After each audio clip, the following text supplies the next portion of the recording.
तड़कापुर के दिन चढ़ते ही नीम के पेड़ तले पंचायत की महफिल सज जाती है। पंचायत के बीचों बीच गांव के सबसे प्रतिष्ठित और सबसे आदरणीय पंडित खड़े हैं और गांव का हर इंसान उनकी बात एकदम कान लगाकर सुन रहा था। सर्वप्रथम तो सभी गांव वासियों का इस पंचायत में आने के लिए बहुत बहुत धन्यवाद कि आप सब लोग अपना कीमती समय निकालकर यहाँ पधारे। अरे पंडित जी, आप अगर आधी रात को भी बुलाओगे ना, हम तो तब भी आ जाएंगे। बताइए क्या हुक्म है? अरे बस बस, ये तो आप लोगों का प्रेम है मेरे लिए। मैंने बस कुछ आवश्यक सूचना आप लोगों को देने के लिए यहाँ पर एकत्रित किया है, सरपंच जी से प्रार्थना करके। बेझिझक बताइए पंडित जी। देखिए, अब कुछ ही दिनों पश्चात अश्विन माह प्रारंभ होने वाला है। ये तो आप सबको पता ही है। जी जी पता है पंडित जी। तो मैं बस आपको ये याद दिलाना चाहता हूँ कि इस महीने पितृपक्ष भी आने वाले हैं, जिसमें आप सबको पता ही है कि इस महीने हमारे पितरों का श्राद्ध किया जाता है और उनकी तिथि में उनका भोग निकाला जाता है। पर कुछ ऐसी आवश्यक चीजें हैं जिनका हमें पितृपक्षों में विशेष ध्यान रखना होता है। वो क्या है पंडित जी? पितृपक्ष में 2 चीजों का विशेष ध्यान हमें रखना होगा कि कोई इस काल अवधि में ना तो अपने केश कटवाए और ना ही अपने नाखून काटे, क्योंकि इस अवधि में ये दोनों कार्य एकदम ही अशुभ और वर्जित माने जाते हैं। पंडित जी की ये बात सुनकर झुमरू नाई थोड़ा चिंतित होने लगा। ऐसे तो कैसे बात बनेगी हैं? पितृपक्ष तो पूरे 15 दिन चलता है, मतलब 15 दिन तक कोई कमाई नहीं। चिंता मत करो झुमरू, मैं जानता हूं कि 15 दिन भले ही ग्राहक कम होंगे तुम्हारी दुकान पर, परंतु ये याद रखो, श्राद्ध हम इसीलिए करते हैं ताकि हमारे पूर्वजों की कृपा दृष्टि हम पर बनी रहे। सुना है ना, पितृ तृप्त तो सर्व तृप्त। अगर पितृ प्रसन्न रहेंगे तो घर पर भी सदैव सुख समृद्धि बनी रहेगी। झुमरू मुस्कुराता है। ठीक है पंडित जी, तो फिर मैं भी अपनी दुकान पितृपक्ष खत्म होने तक बंद ही रखूंगा। हाँ, बहुत अच्छे। पितृ देवो भव। झुमरू अपने हाथ जोड़ पंडित जी को प्रणाम करता है। ठीक है सरपंच जी, बस यही बताना था सभी ग्रामवासियों को। अब मैं अपनी कुटिया में चलता हूँ, मेरे यज्ञ का समय हो गया है। सब गांव वाले पंडित जी की बात से सहमति रखते हुए वापस जाने लगते हैं। लेकिन उसी पंचायत में खड़ा कनुआ इस बात से बहुत नाखुश होता है। अरे पता नहीं क्या लगा रखा है? ऐसे कैसे 15 दिन लोगों के बाल ना काटूं? मेरी दुकान की वैसे ही ग्राहकी कम है। कनुआ एक दराज से कटोरी बाहर निकालता है जिसमें दही रखी हुई है। कनुआ वो दही निकालकर ग्राहक के सिर पर लगा देता है। तभी कनुआ का बेटा पप्पू उसकी दुकान पर उसका लंच लेकर आ जाता है। पप्पू की आंखें एकदम लाल और बाल पूरी तरह से बिखरे हुए थे। पापा। क्या है? अरे भड़क क्यों रहे हो? डिब्बा लेके आया हूँ आपका। कोई शौक नहीं है मुझे वरना यहाँ आने का। कनुआ पप्पू की ओर देखता है। ये हुलिया क्या बना रखा है तूने? अरे क्या है आपको? मेरे पीछे क्यों पड़े रहते हो? तेरे कर्म ही ऐसे हैं। शक्ल देखिए अपनी एक बार आईने में है। पूरी रात पढ़ रहा था मैं, पीछे पड़े रहते हो जब देखो। हाँ पता है तू कितना पढ़ता है वो तो मुझे। तभी ग्राहक को धीमी धीमी उस दही की सुगंध आने लगती है। अरे कनुआ भाई, ये क्या लगा दिए भाई? इसमें से तो बदबू सी आ रही है। अरे ये लेप है, लेप, वो भी बड़े खास सामग्री से बना हुआ। अच्छा होता है ये बालों के लिए, चिंता मत करो, बालों की जू एकदम खत्म हो जाएगी। हाँ। तभी एकदम से पप्पू उस दही की कटोरी की ओर देखता है और चौंक कर कनुआ को देखने लगता है।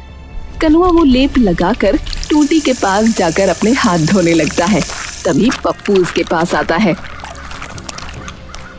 पापा, ये कौन सा लेप लगा रहे हो आप इसे? अरे कोई लेप वेप ना है, मेरी बचाई हुई जूठी दही है कल रात की। हाँ ठीक चक्कर बाज हो आप तो। अरे बेटा 15 दिन अब कोई कमाई नहीं होने वाली, तो तू अब देख इससे पैसे कैसे निकलवाता हूं। देख हाँ भाई साहब, आपके हो गए 200 रुपए। क्या? कितने? 200 भाई साहब, 200। क्या बकवास है भाई ये? इतने किस चीज के? भाई उस स्लैब के जो तुम्हारे सिर पे लगाया है। पर मैंने तो कहा भी नहीं था उस बदबूदार लेप को लगाने का। वाह भाई वाह, एक तो तुम्हारी भलाई का सोचो, ऊपर से मुझ पे ही भड़क रहे हो। मेरी भलाई भला कैसे इसमें? इसकी वजह से तुम्हारे जो बाल टूट रहे थे अब नहीं टूटेंगे, एक ही बारी में ठीक कर देता ये। अच्छा ऐसा है क्या? हाँ और क्या। चलो फिर तो ले लो, फिर ठीक है। ग्राहक उसे पैसे देकर चला जाता है। अच्छा मुझे दो ये पैसे। किस बात के? पप्पू सीधा कनुआ के हाथ से पैसे झपट लेता है। किताबें खरीदनी है, हर बात में सवाल जवाब। ऐसी गंदी औलाद न मिले किसी को, है न बात करने का तरीका है, ना अकल है। एक तो वैसे ही पंडित जी ने 15 दिन के लिए दुकान ठप करवा दी, और जो पैसे आ रहे वो ये हरामजादा लेकर चला जाता है। कनुआ बैठकर खाना खाने लगता है। कुछ ही दिनों बाद श्राद्ध शुरू हो जाते हैं। गांव के सभी लोग प्रण खा लेते हैं कि 15 दिन तक बाल नहीं कटवाएंगे। पितृपक्ष शुरू हुए कुछ ही दिन हुए थे कि गांव में तभी अजीब अजीब अफवाहें फैलने लगी। सरपंच जी, मेरा तो बिल्कुल ही धर्म भ्रष्ट हो गया। रात को पूरे बाल थे, एक एक बाल था, लेकिन आज जब सो के उठा तो देखा कि आधे बाल गायब है। अब बताओ, मेरे पूर्वज तो थूक रहे होंगे मुझ पर कि कैसे कपूत ने वंश में जन्म ले लिया। हे भगवान, ये चल क्या रहा है? तुमसे पहले 3 लोग और आए थे मेरे पास, कल और परसों। किसी की दाढ़ी काट ली और किसी के बाल। मेरे तो समझ में नहीं आ रहा कि ये सब हो क्या रहा है। मुझे तो लग रहा है कि ये सब कोई भूत वगैरह कर रहा है। अरे पागल वागल है क्या? हाँ सरपंच जी, और नहीं तो क्या। जरूर कोई ना कोई पूर्वज हमसे गुस्सा है, तभी ये सारी चीजें हो रही है। अरे ये क्या बात हुई? हाँ सरपंच जी, यही बात है। अभी गांव वालों को जाकर बताता हूँ ये सारी बात। अरे नहीं नहीं भाई। वीरू सरपंच की बिना कोई बात सुने वहाँ से चला जाता है। अरे अरे अरे वीरू, अरे सुनो भाई, अरे चला गया। अब ये पूरे गांव में तहलका मचवाएगा। हाँ अगले दिन तक ये बात पूरे गांव में फैल जाती है। पूरे गांव में अब अफरा तफरी मचने लगती है।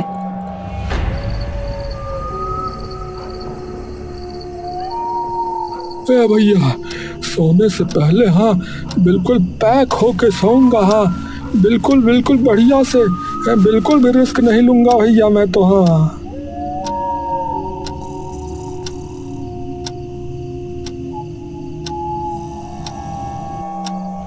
हर दिन अब सरपंच के घर ये शिकायत आती कि किसी ने उसके बाल काट लिए, तो किसी ने उनकी मूछी या दाढ़ी।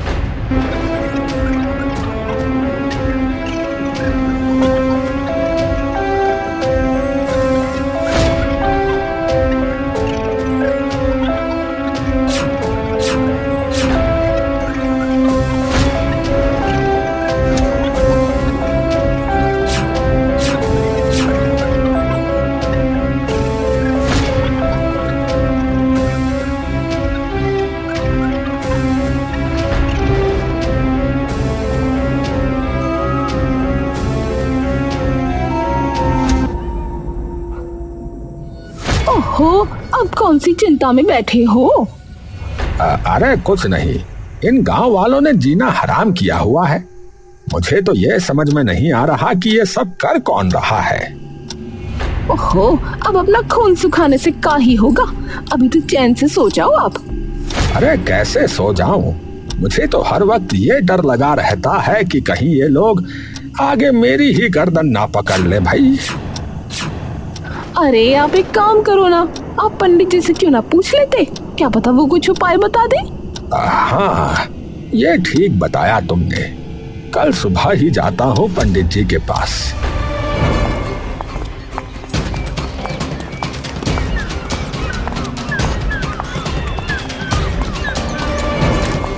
ओम नमो नारायण भगवते वासुदेवाय। अरे पंडित जी। पंडित जी आकर दरवाजा खोलते हैं और सरपंच तभी उनके पैर छू लेता है। प्रणाम प्रणाम पंडित जी, प्रणाम। आयुष्मान भव। आइए आइए सरपंच जी, भीतर आइए। अब बताइए सरपंच जी, आपने आज कैसे याद किया? पहली बात तो पंडित जी, आप तो नाम से ही बुलाया करें मुझे, आपका तो मैं बच्चा ही हूँ। दूसरी बात पंडित जी, आप भी सुन ही रहे होंगे कि गांव में कैसा बवाल मचा पड़ा है कि भूत प्रेत लोगों के बाल दाढ़ी काट रहे हैं। तो मैं बस यही पूछने आया हूँ पंडित जी कि ये सब हो क्या रहा है? ये तो मुझे नहीं पता, क्षमा करना कि ये सब क्या हो रहा है। पता नहीं, गांव के लोग कह रहे हैं कि किसी पितर की आत्मा गुस्से में है तो वो ये कर रही है। अरे ऐसा संभव नहीं है। पितर सबके अपने अपने होते हैं। अगर वो क्रोधित भी हुए हैं तो सिर्फ अपने वंश पर होंगे, औरों को नुकसान नहीं पहुंचाते वो कभी। तो ये सब कौन कर रहा है? होगा कोई शरारती व्यक्ति, गांव वालों को परेशान करने के लिए कर रहा होगा। हाँ, तो मुझे लगता है कि कल मुझे पंचायत बिठानी ही पड़ेगी। जैसी आपकी इच्छा सरपंच जी। तो ठीक है पंडित जी, चलता हूं मैं। प्रणाम। सरपंच एक बार फिर से पंडित जी के पांव छूता है। कल्याण हो।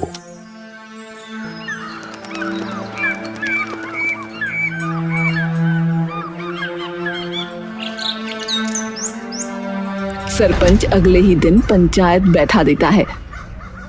हाँ भाई, आज सारे लोगों की जो शिकायतें हैं वो सुनी जाएंगी कि पूरी बात क्या है और ऐसा क्यों हो रहा है। तभी एक गांव वाला चिल्लाना शुरू कर देता है। अरे भूत का साया सरपंच जी, और क्या है? अरे सरपंच जी, ये किसी के पितृ ही कर रहे हैं। पहले ही चिल्लाए जा रहे हो। सबसे पहली बात तो ऐसा नहीं हो सकता। पितृ अलग अलग वंश के अपने अपने होते हैं, समझे? पूरे गांव का एक नहीं होता। तभी सबको पंडित जी के चिल्लाने की आवाज आती है।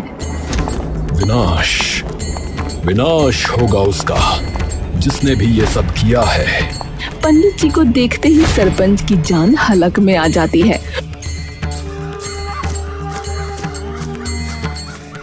पंडित जी, क्या हुआ? पापी, घोर पापी, दुष्ट इंसान है वो, दुष्ट। कौन पर? तभी पंचायत में वीरू बोल पड़ता है। देखा हम कह रहे थे ना कि कोई भूत ही कर रहा है। अब बेशक पंडित जी से पूछ लो। वो कोई भूत नहीं है, वो कोई दुष्ट कपटी व्यक्ति है। इंसान है? हाँ सरपंच जी। आपको कैसे पता? क्योंकि मैंने स्वयं अपनी आंखों से देखा उसे। कैसा दिखता था और कौन था? उसका मुंह कंबल से ढका था, पर जब वो चुपके से मेरी दाढ़ी काट रहा था तो एकदम से मेरी आंखें ध्यान से खुल गईं और वो एकदम से हड़बड़ा कर वहां से भाग गया, जिसमें उसकी कैंची नीचे गिर गई। हाँ, दिखाइए जरा, क्या पता कुछ पता ही लग जाए उस कैंची से। पंडित वो कैंची निकाल कर दिखाता है। कैंची देखते ही खुशी से कनुआ की आंखें बड़ी हो जाती हैं। ये तो कनुआ आंखों की पुतलियां पंचायत में खड़े झुमरों की तरफ मोड़ता है। वाह वाह, क्या किस्मत खोली है भगवान। कनुआ दौड़ता हुआ सरपंच के पास आता है। अरे मुझे पता है ये किसकी है सरपंच जी। है? किसकी? अरे देखो, ये लोहे की कैंची है और ऐसी कैंची कोई नाई ही इस्तेमाल करता है बस, और वो इस गांव में बस दो हैं। अब इसकी अंगूठियां देखो, चौकोर है, गोल नहीं। तो तू कहना क्या चाहता है? साफ साफ बता। मैं ये कहना चाहता हूँ कि मैंने आज तक गोल अंगूठियां वाली कैंची कभी इस्तेमाल नहीं करी। वो इस्तेमाल करता है तो सिर्फ एक इंसान। ये सुनते ही झुमरू का चेहरा एकदम से सफेद पड़ जाता है। सभी झुमरू की ओर देखते हैं।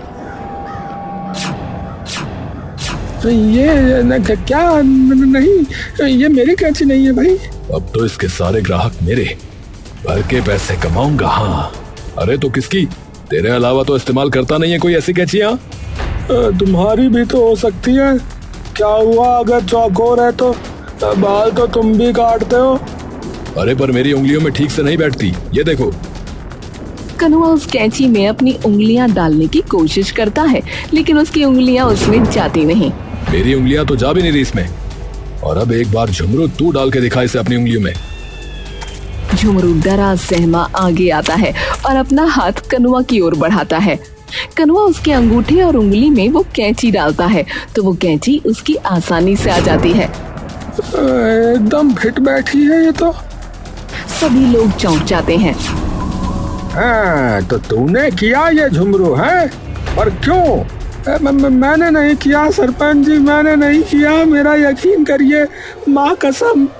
अरे आ गया होगा गुस्सा इसे, क्योंकि इसकी दुकान बंद करवा दी 15 दिनों के लिए, इसीलिए बेचारे पंडित जी की भी दाढ़ी काट दी इसने। हाँ, अरे मैंने कुछ नहीं किया, आप लोग मेरा विश्वास कीजिए। तो फिर तेरी कैंची यहाँ कैसे आई ये बता।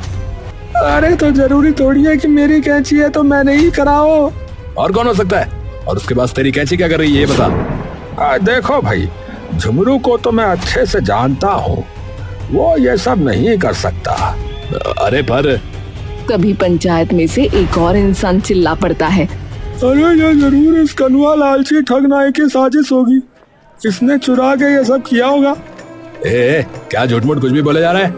सच बोल रहा हूँ, उस दिन मेरे बालों में भी पता नहीं क्या गंदी चीज लगाई और 200 रुपए ले लिए, ये कह के कि बाल टूटने से बचेंगे। उसके बाद तो ऐसे टूटे बाल कि बस देख लो खोपड़ा मेरा। अरे तो इसका मतलब मैंने थोड़ी किया है ये सब। अरे रुको, सब लोग चुप हो जाते हैं। पंडित जी, आपने कुछ और भी देखा था उसके पास जिससे आप उसे पहचान लो? और कुछ तो याद नहीं, परंतु हाँ, उस वक्त उसने कंबल ओढ़ रखा था। अच्छा, अगर जो कंबल आपको दिखाएं तो पहचान पाओगे कि ये वही है या नहीं? हाँ अवश्य, उस पर कुछ अलग सी कोई कलाकारी हो रखी थी। हाँ तो ठीक है, फिर इन दोनों के घर जाकर देखते हैं। अगर वो कंबल मिला इनमें से किसी के भी घर तो गुनहगार वही इंसान होगा और ये पंचायत उसका फैसला तभी के तभी कर देगी। सबसे पहले कनुआ तेरे घर जाएंगे। हाँ चलो, मुझे किस बात का डर जब मैंने कुछ किया ही नहीं तो। सब लोग कनुआ के घर आते हैं और उसके कमरे में सब कुछ उलट पलट कर देखने लगते हैं। पप्पू अपने पापा के साथ बाहर खड़ा ये सब देख रहा होता है। पापा, ये लोग क्या कर रहे हैं? अबे कंबल ढूंढ रहे हैं। कंबल?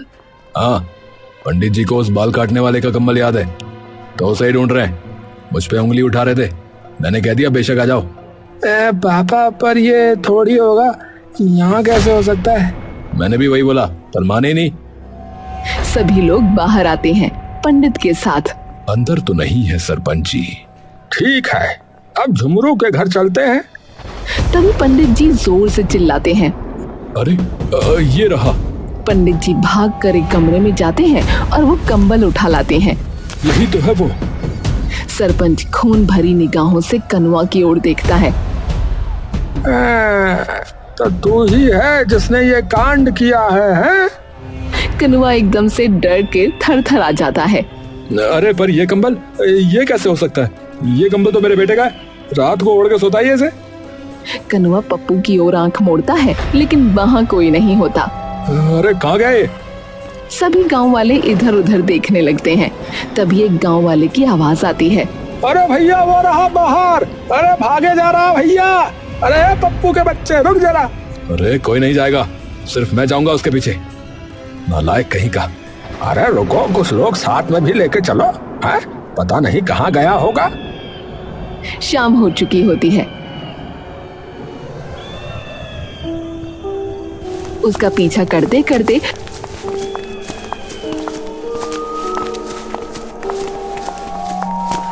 गांव के बाहर पड़े पुराने खंडहर में सरपंच, कनुआ और कुछ गांव वाले पहुंच जाते हैं।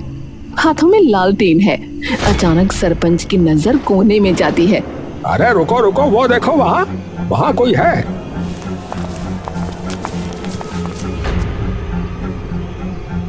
अरे ये तो सरपंच के पैरों तले जमीन खिसक जाती है। चेहरा गुस्से से लाल हो जाता है। रामन? सरपंच माथा पकड़कर जमीन पर बैठ जाता है और रोने लगता है। अरे नालायक है, कम अकल, मेरी इज्जत मिट्टी में मिला दी कमीने। ये ले, अभी मजा चखाता हूँ तुझे, ये ले, दुष्ट कहीं का। और तू हरामजादे, मुझे लगा ही था कुत्ते की जात तो तू है ही। अरे अब बस करो। किसी को मारने पीटने से कुछ प्राप्त नहीं होगा। पहले इनसे ऐसा कृत्य करने की वजह पूछिए। सुनो बच्चों, मुझे सच सच बताओ कि ये सब क्यों किया गांव वालों के साथ। दोनों बच्चे रोते रोते एक दूसरे की तरफ देखते हैं। अरे मेरा बाप तो देता ही नहीं था कुछ, अब तेरे बाप ने भी मना कर दिया है क्या? अरे देता आराम से, पर दुकान पे पितृपक्ष की वजह से कोई आ नहीं रहा, तो वो भी कंजूसी कर रहा है। अब भाई माल खत्म होने वाला है, अब क्या करें? और जो गहने चुराए थे ना, उसके भी पैसे खत्म होने वाले भाई। यार एक काम करते हैं, गांव वालों को मजबूर करते हैं बाल और दाढ़ी कटवाने के लिए, और क्या। कैसे भाई कैसे? अरे चुपके से जाएंगे और बाल दाढ़ी वगैरह काट देंगे उल्टे सीधे उन सबके हैं। फिर मजबूर होके जो है ना, जाना ही पड़ेगा फिर। हाँ यार, ये बात तो सही कही यार तूने। अरे तो फिर पंडित जी की दाढ़ी क्यों काटी रे? वो पता नहीं चला उस वक्त, क्योंकि नशे में था। मार साले का, नशे में था साला।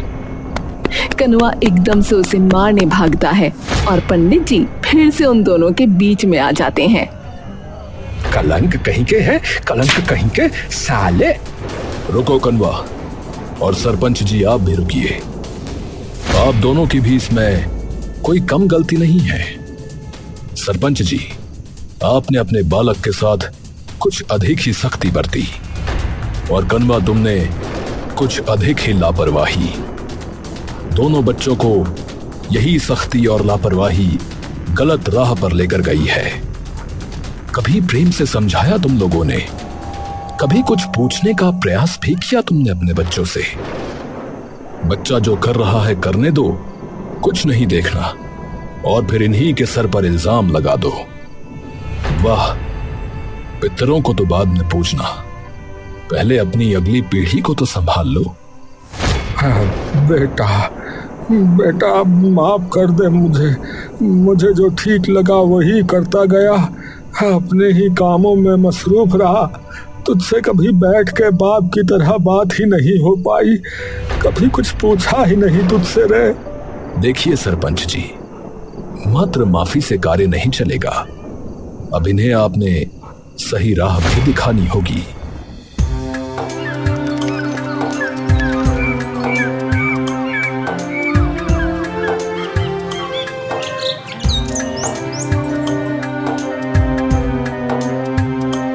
याद रखो, नशा मात्र एक इंसान को नहीं, वरन पूरे समाज को खोखला करता है।